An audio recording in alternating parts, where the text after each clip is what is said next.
আমাদের সমাজ এরকম হতো না। জুমার দিন আজকে কয়জন মুসলমান জুমার নামাজ পড়ছে? কয়জন? কয়জন মুসলমান আজকে জুমার নামাজ পড়ছে? টোপ বোঝেন? টোপ টোপ দেয়, টোপ বোঝেন? এটা কি? ইঁদুর ধরতে গেলেও গিয়ালা রুটি দিয়া ধরাটাই সহজ, ঠিক না? আল্লাহ তো আজকে ডাকছিলেন সবাইকে যে এক সপ্তাহ গুনাহ মাফ করে দিল। আল জুমাআতু ইলাল জুমাআতি কাফারা। হাদিস তো না বানায় বলতেছি? হাদিস তো আল জুমাআতু ইলাল জুমাআতি কাফারা। এক সপ্তাহ শুধু ভালোবাসার খাতিরে এই উম্মতকে আল্লাহ ভালোবাসেন। আল্লাহ যতটুকু বাসেন এর 100 ভাগের 1 ভাগও যদি বাসতাম, যুবক যদি ডেলি একবার মনের গভীর থেকে যদি একটা চিৎকার দিয়ে বলতো আল্লাহ, একবারও যদি বলতো, আর আল্লাহ যদি জিজ্ঞাসা করতো এত জোরে ডাকিস কেন, তো বলতো আল্লাহ 24 ঘন্টা তুমি আমার উপরে দয়া করো, আমি তোমাকে একবার ডাকলাম। তাইলেও মনে হয় ওলি হয়ে যেত। একবারও যদি মনের থেকে আল্লাহ বলে একটা চিৎকার দিই, একজনও তো নাই। কয়জন যুবক পাবেন ডেলি একবার আল্লাহ বলে মনের থেকে চিৎকার দেয়? কি রাগ হয়ে গেলেন? সত্য তো। ডেলি 24 ঘন্টা অক্সিজেন কান নেন? কার অক্সিজেন কান নেই ডেলি? কতটুকু নেন? 24 ঘন্টায় 550 লিটার নেই। লিটার চিনেন? 24 ঘন্টায় 550 লিটার নেই। একবার আল্লাহ বলে না, একবারও আল্লাহ বলে না। আজকে জুমার দিন ছিল,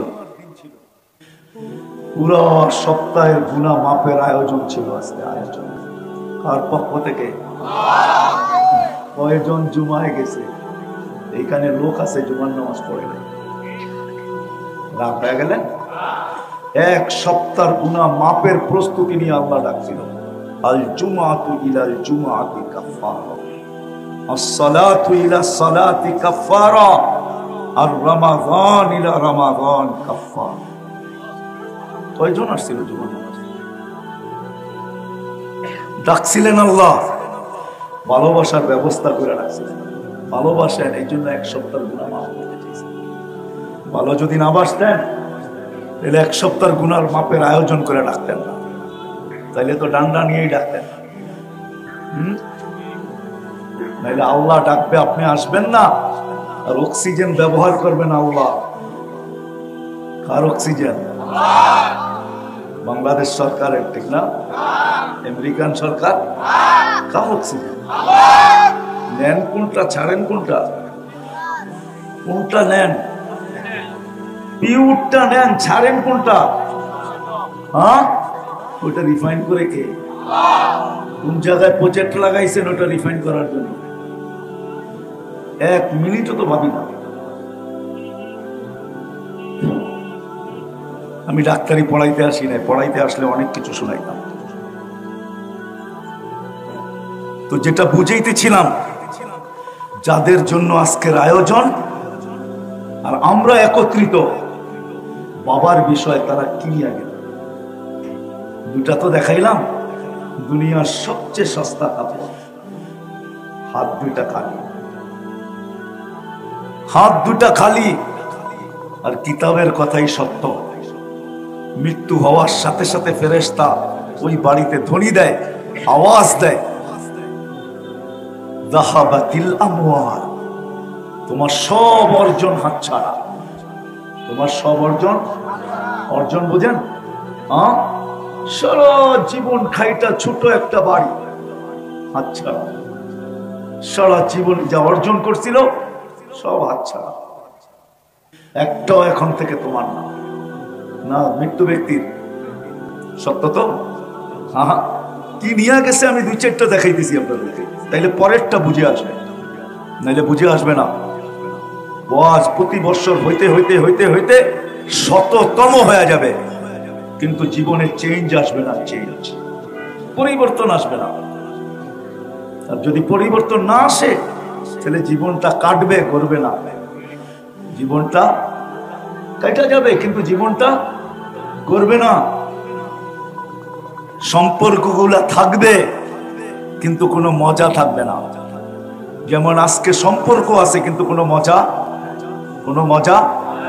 নাই, কোনো মজা নাই। একটা উদাহরণ দিয়া যদি বুঝাই, জানি না বুঝে আসবে কিনা। ঘরের কর্তা চেনেন? কর্তা, ঘরের যে অভিভাবক, ঘরের মানুষরা যদি সারাদিন একে বলে যে আমাদের কোনো চাহিদা নাই, পাওয়ার জন্য না পাওয়ার বিরুদ্ধে কোনো অভিযোগ নাই, তোমাকে এত ক্লান্ত হইতে হবে না, এটা কেমন মজা লাগবে? আর বর্তমানে কেমন মজা লাগে? সারাদিন চাহিদা আর না পাওয়ার উপরে সারাদিন অভিযোগ, ঠিক না? এখন যেটা এটা মজা লাগে না আগে যেটা শুনাইলাম ওটা মজা লাগবে? হ্যাঁ, কেমন মজা? ঘরের কর্তাকে যদি ঘরের লোকজন বলে যে আমাদের কোনো চাহিদা নাই, না পাবো তো সবর করব, যেমন তুমি আইনা দিবে এটার উপরে শুকুর করবো, শুকুর করবো, আলহামদুলিল্লাহ বলবো, কোনো অভিযোগ নাই, কোনো চাহিদা নাই। ওটা কেমন হবে? আর বর্তমানে কেমন? এই জন্যই বলতেছিলাম, জীবন কাটবে, সম্পর্ক থাকবে কিন্তু কোনো মজা থাকবে না। কি থাকবে না? কোনো মজা থাকবে না। সন্তান তো চাহিদার অভিযোগ করেই সময় পায় না, মা বাবার পাও টিপব কোন সময়? যখন চাহিদা অভিযোগ থাকবে না তখন সন্তান মা বাবার পাও টিপবে, আর পায়ের তালুতে শাফি রহমতুল্লাহ আলাইহির মতো চুমা দিয়া চিৎকার দিয়া বলবে জান্নাতের স্বাদ নিলাম।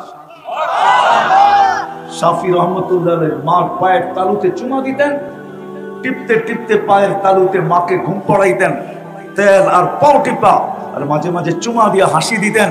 মা বলতো হাসিস কেন? বলছে আমি জান্নাতের স্বাদ নিতেছি, তোমার পায়ের নিচে আমার জান্নাত। যুবক পায়ের বাপের পায়ে চুমা দিয়া স্বাদ নিবে, বলবে পায়ে চুমা কেন? জান্নাতের গেট তুমি, তোমাকে চুমা দিব না তো দিব না, গেট তো তুমি, ঢুকতে তো হবে তোমাকে দিয়া। এই জন্য প্রথম প্রশ্ন হলো আমার, যাদের জন্য আয়োজন আর যাদের জন্য আমরা একত্রিত, আজকে একটু ভাবি এরা কি নিয়ে গেল, কি নিয়ে এরা চলে গেলেন? আমাদের মতোই তো এদের আধিপত্য জমিনে ছিল, আমাদের মতোই তো ব্যক্তিত্ব ছিল, আমাদের মতোই তো বিরাজমান ছিল, আমাদের মতোই তো জমিন এদের পায়ের আওয়াজে মুখরিত ছিল, আমাদের মতোই তো জমিনে এদের দাপট ছিল, কিন্তু এরা কি নিয়ে গেল?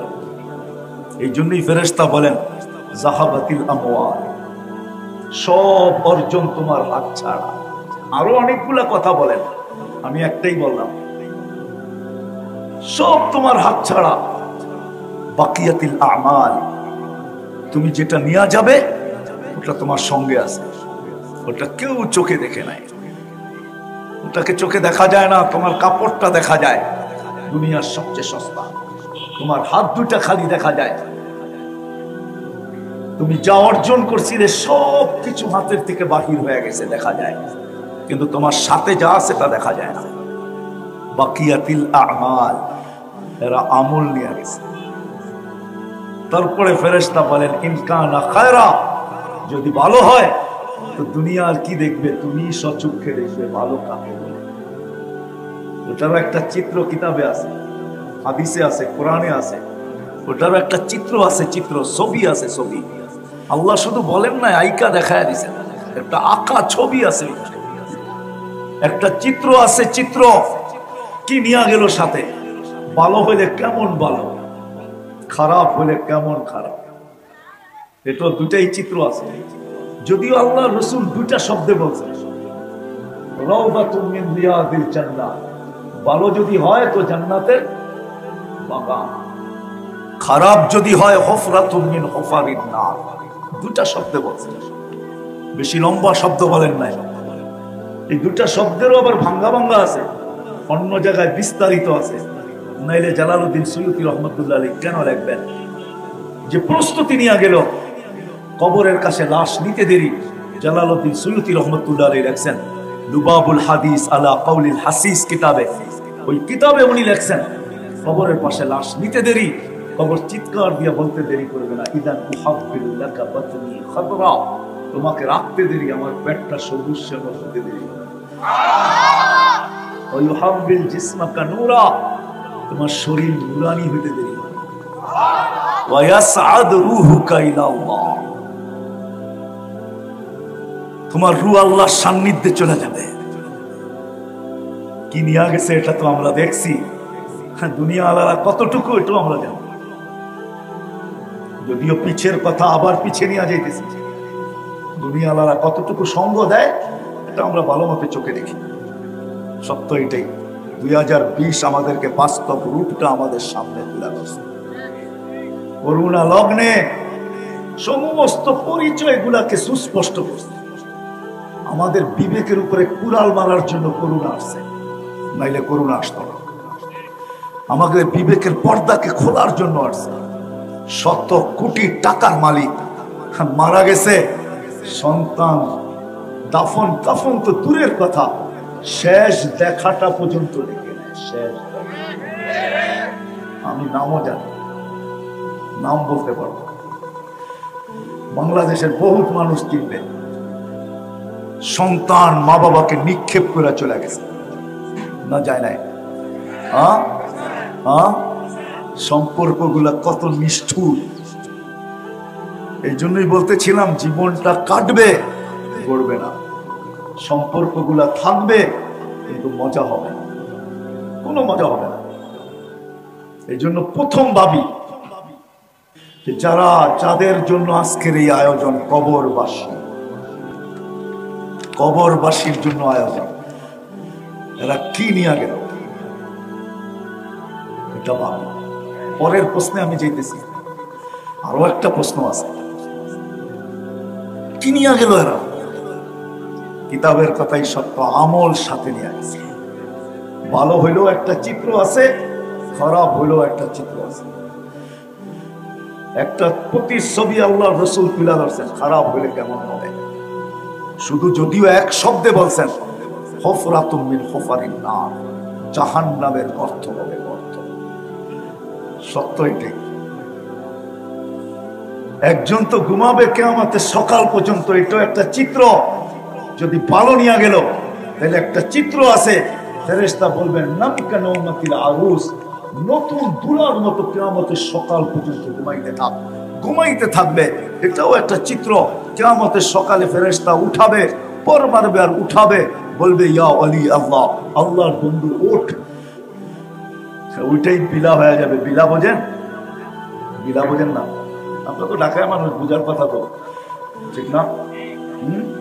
দু একটা শব্দ ঢাকায় না করলে মজা লাগে না, ঠিক না? ওইটাই বিলা। কেন উঠাইলা? ঘুমেছিলাম।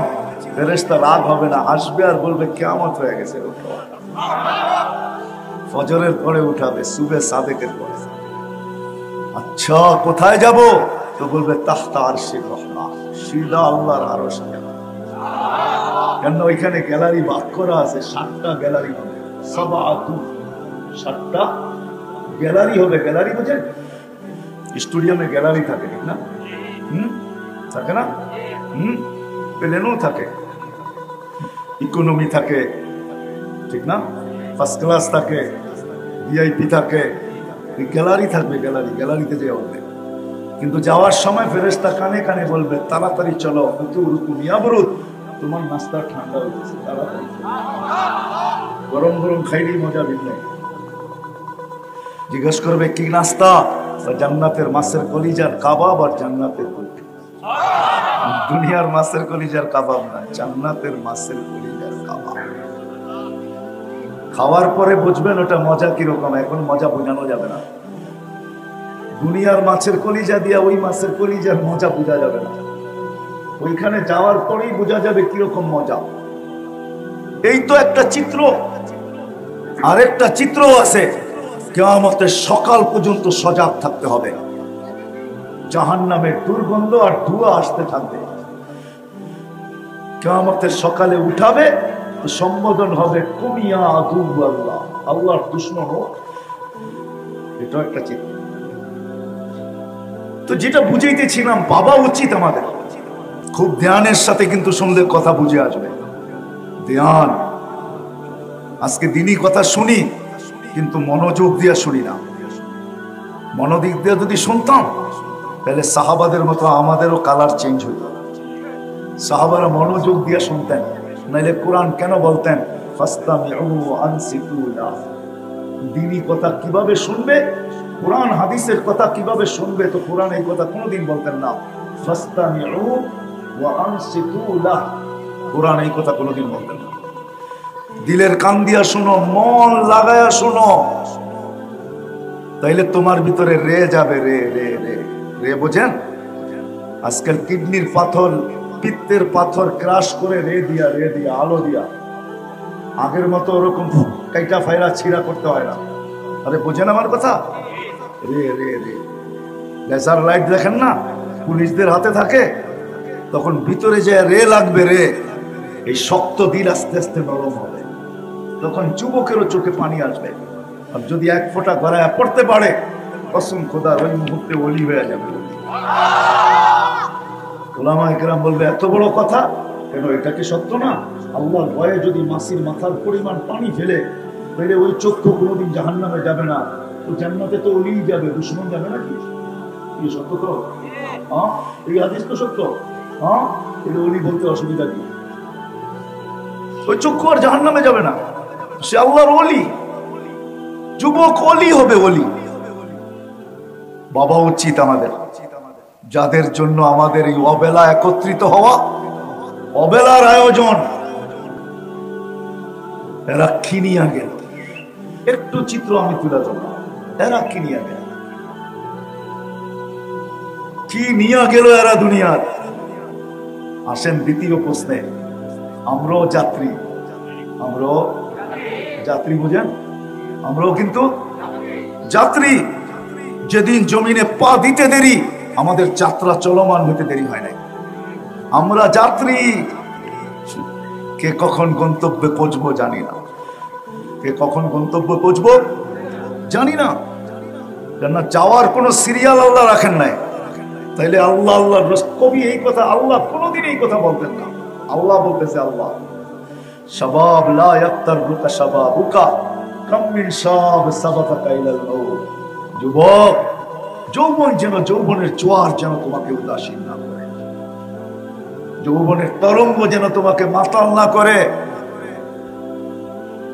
যৌবন যেন তোমাকে আল্লাহর থেকে বিমুখ না করে। কাম মিন শাব সাবাকাকা ইলাল মাউত।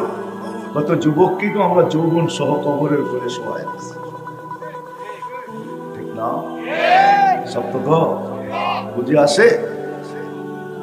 নাইলে আল্লাহ এই কথা কোনোদিন সতর্ক কোনোদিন করতেন না। কে কখন যাব জানি না, আমরা কিন্তু যাত্রী,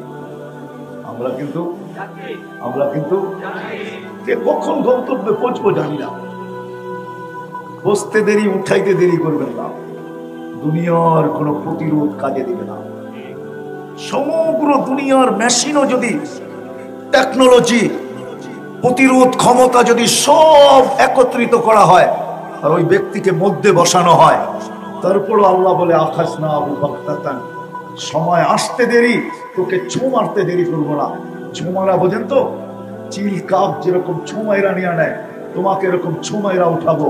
আল্লাহকে যদি বলি প্রতিরোধ, তো সৃষ্টিরও 50,000 বছর আগে, সমগ্র সৃষ্টির 50,000 বছর আগে কোরআন লেখা ঘোষণা দিচ্ছেন, আলাউফি বুরুজি মুশাইয়্যিদা, যত ধরনের প্রতিরোধ মনে চায় করতে পারো, কোনো প্রতিরোধ আমাদের জন্য প্রতিরোধ না। অফিস তোমার হবে, সিসি ক্যামেরা তোমার হবে, নিচের দারোয়ান তোমার হবে, মনিটর তোমার হবে, মনিটরিং করনেওয়ালা তোমার চাকর হবে। ওইখান থেকে উঠায় নিয়ে আনিব, একটা ছবিও তুমি দেখবে না, চেহারাও দেখবে না, কে আসলো, কয়জন আসলো, উঠায় আনিব। সত্য তো? বুঝাইতে পারতেছি? আল্লাহ করুক, বুঝে আসো। যারা চলে গেছে তাদের দৃশ্য তো একটু দেখাইলাম। এখন আমরা আছি, আমরা কিন্তু যাত্রী, আমরা কিন্তু যাত্রা কিন্তু চলমান, এটাকে থামানো যায় না। আমি থামি, যাত্রা থামে না। আমি ঘুমাই, যাত্রা ঘুমায় না। আমি বিমুখ হই, যাত্রা বিমুখ হয় না। আমি উদাসীন হই, যাত্রা উদাসীন হয় না। আমার যাত্রা কন্টিনিউ চলমান, কোন প্রতিরোধ তাকে থামাইতে পারে না।